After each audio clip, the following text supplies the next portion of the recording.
It's never been easy, exactly, to be homeless, but it's sure gotten harder lately here. People are being priced out of motels on Colfax. They can't camp on the sidewalks in Denver. Some have started taking refuge on the banks of the South Platte in Adams County behind Riverside Cemetery. But there is no excuse for what we found there. If you didn't know any better, you might think you're looking at a portion of the city dump. It's not a city dump, not officially anyway. This is a homeless camp. From what we saw, maybe a former homeless camp off the Platte River Trail through Commerce City. The only thing making noise there today were the geese rummaging for food. You won't see this trash driving down any road. It's tucked away on the riverbank, but you can't miss it from the bike path. Steve Stager was actually out there in March, and it looked rough, but not like this. We asked Commerce City, what the heck?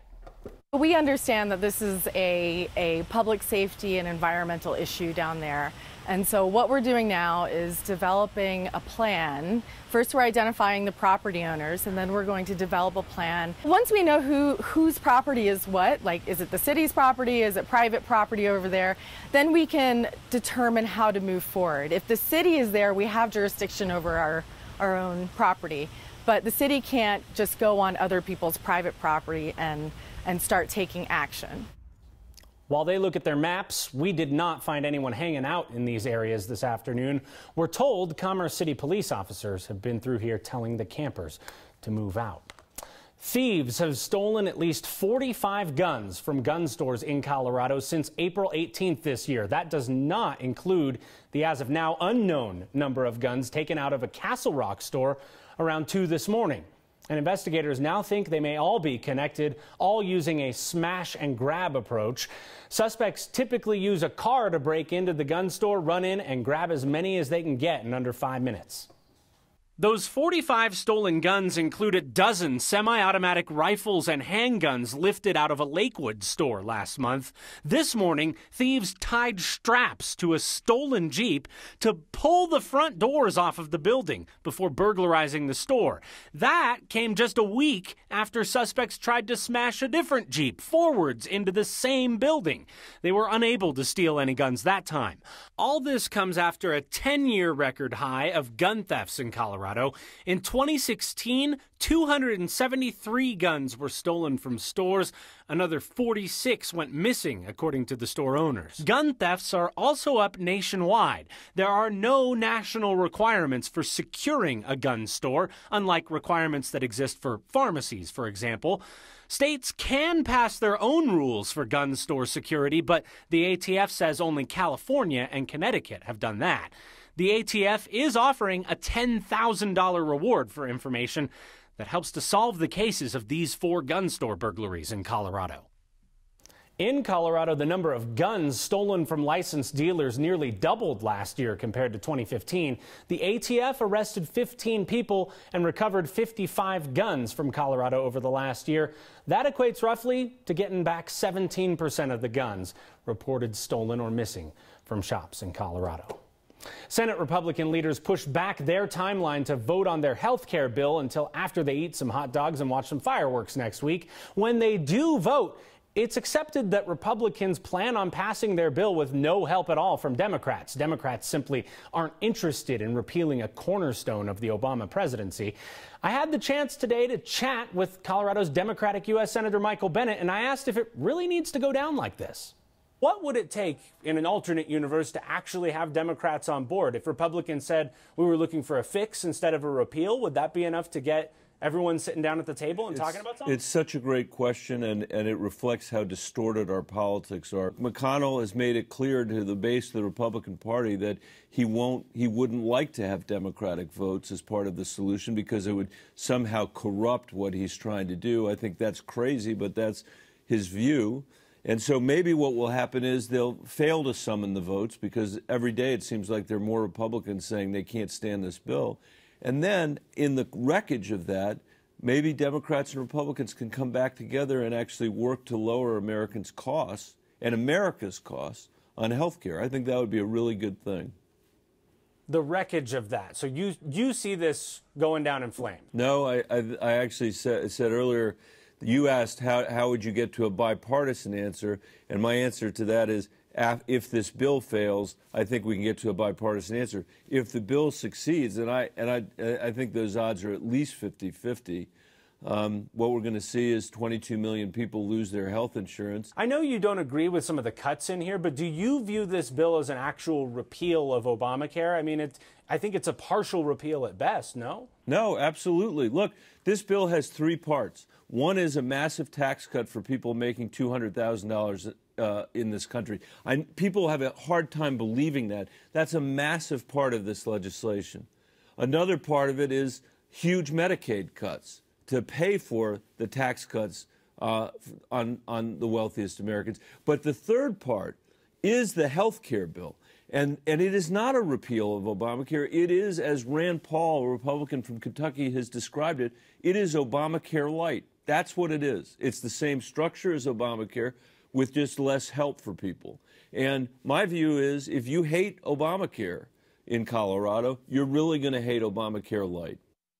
It's not every day an elected Democrat has the exact same talking points as a hardcore conservative small government group like Club for Growth, and yet you just heard it from the senator's mouth, Obamacare light. The exact same words Club for Growth used today when they came out against the bill. We're still asking for Republican Senator Cory Gardner to share his thoughts. His office told us he didn't have the time today and that he is still reviewing the bill. Two community groups are upset with how the Denver sheriff is handling problems at the jail, and they want more minorities on the management team there. Nelson Garcia explains they want a meeting and they want changes. So far, they're getting neither.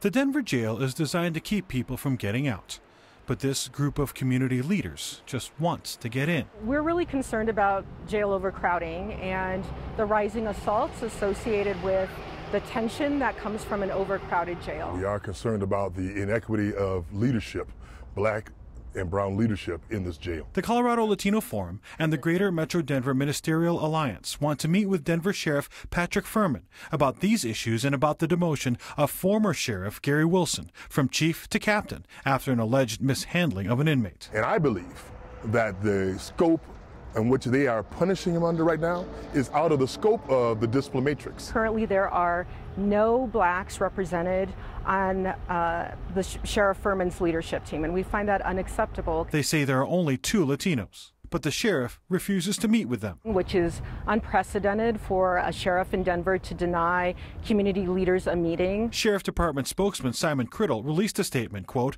"The Denver Sheriff Department is committed to engagement with all of Denver's diverse communities and residents at every level." How do you not meet with 2 of the historic organizations of this city? Criddle continues, quote, "However, in this case, we declined a meeting request because Colorado Latino Forum insisted that an ongoing personnel matter be on the agenda.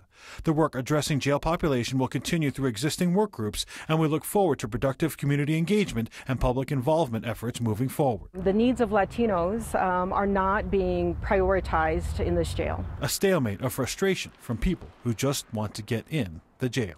For Next, I'm Nelson Garcia. The Denver Sheriff's spokesman says the department's met with these groups in the past.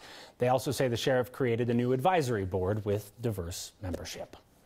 It costs DIA $1.2 million each day just to stay open. Today we found out the airport has a big emergency piggy bank, big enough to keep running for 800 days if they didn't earn another dollar.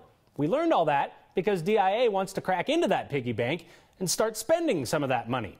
The airport runs on fees from people who use it, not taxes. Still, the airport has to get permission from City Council to use its own checkbook.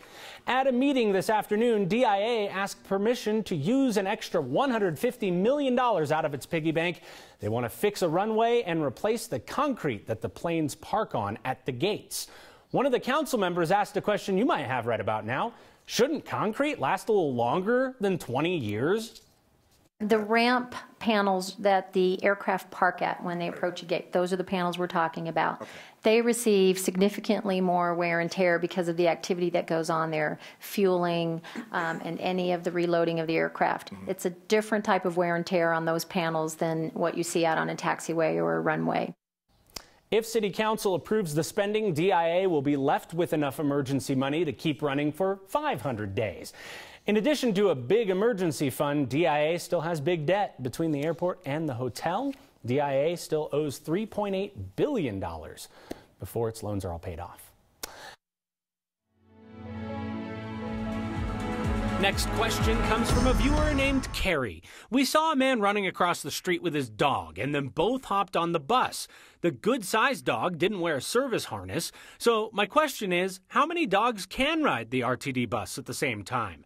Can they just be regular dogs with a bus pass? Well, an RTD spokesman told us you can bring a pet, only in a carrier and only a carrier that fits on your lap. They say you should think of it roughly as though you're going to be flying on an airliner with your pet. If it's carry-on size, you're good to go. Bigger than that, you're not. And they don't need a pass. RTD also allows service animals, regardless of their size, but operators don't ask people to prove that the animal's an actual service dog or whatever animal it is. Long story short, you're not supposed to let your pets walk on board, but RTD trusts passengers to do the right thing. Your mom doesn't live here. All right, maybe she does. Moms like Colorado's beauty too. The point is, clean up after yourself, will ya? With all the development, there's nothing like this left, so we really need to take care of it. Signed in ink. In a permanent proposal, you'd better be sure the answer is yes. And macro or craft? A new way to learn more about what's being poured into your pint glass. Cheers!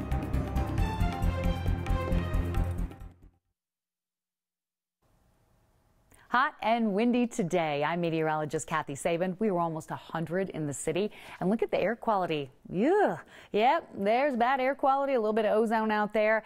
And we're going to see a change in that as well with the arrival of a cool front later on tonight. It's going to take temperatures down about 10 degrees. 97, not in record territory, but plenty close enough. And you know what? Out on the far eastern plains, we're tracking some strong hail-producing thunderstorms that extend around Fort Morgan along a line out towards Sterling and North Platte.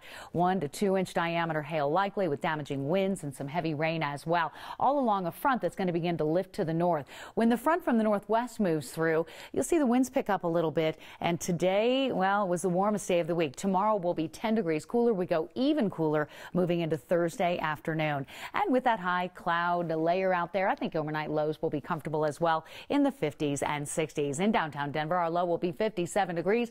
Isolated gusty storms early and then clearing skies. Tomorrow's high will be in the mid-80s, although lunchtime will be very comfortable for outdoor activities. And then as we move you through the extended period after tomorrow, temperatures in the upper 70s and lower 80s for Friday and Saturday. Long holiday weekend coming up, and it looks like Mother Nature will cooperate. Not too many fireworks of her own planned for the show. And you gotta love this picture, Brandon, from Larry Goodwin.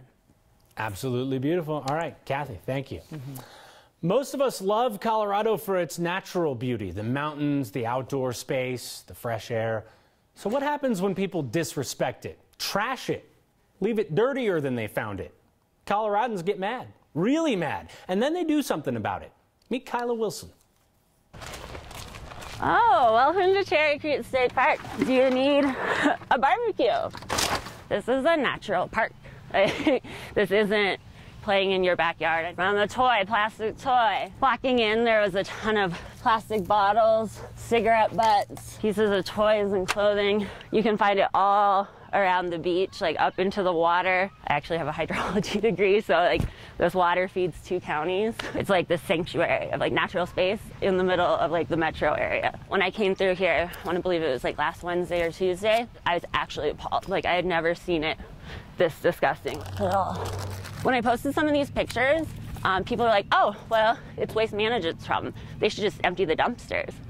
And that's not how you use natural space. You don't pass it off. That's just shocking to me. Like just the amount of like trash. I grew up like being told like pack in, pack out. What you bring with you, you bring out. Cardboard, plastic. Disrespect for such a beautiful natural space to just be like, cool, it's been fun. There's like a lot of people new to Colorado. It has nothing to do with like where you're from, but part of being here is respecting like what makes Colorado so awesome. Right? Do you think there'd be a lot of trash if I came for my picnic, set that down, but picked it right back up and took it with me? It's something super easy that if we all just commit to it, it's like problem solved. Do you think you ladies will be able to do that today? Is that a good goal? Okay, awesome. It's our responsibility as Coloradans who come here and like use this space. Asking somebody to marry you takes confidence, and I guess nothing says confidence like making the proposal itself a permanent part of your body. Next.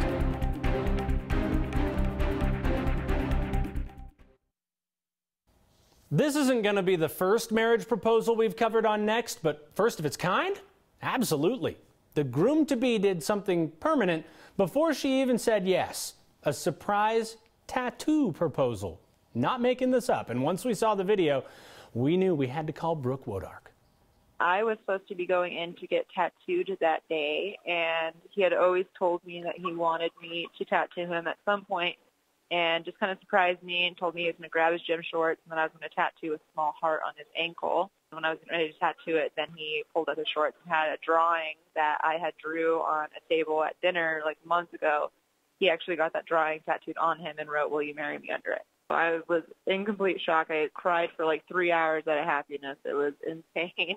I had told him, everybody on the internet said, "Oh, good thing you didn't say no," and this and that. And he was like, "Well, if you did, I probably would have laughed it off because I have enough tattoos anyway." He said he had a good feeling I wasn't going to say no, so. The couple actually met while Brooke was getting a tattoo at the shop where Vinny works. That's Tribe Tattoo on Santa Fe in Denver.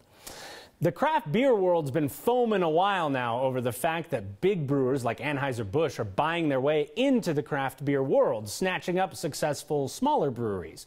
Now the Brewers Association is pushing back with a new logo meant to help you spot what they consider to be the real craft beers. The seal they made looks like this, an upside-down beer bottle with the word independent on it. Only brewing companies that produce less than 6 million barrels a year can use it, which means pretty much everybody but Anheuser-Busch and Miller Coors and their subsidiaries, some of which people think of as craft, even though the Brewers Association considers them too big for craft. AB InBev owns Breckenridge and Shock Top, for example. Miller Coors owns Colorado Native and Blue Moon.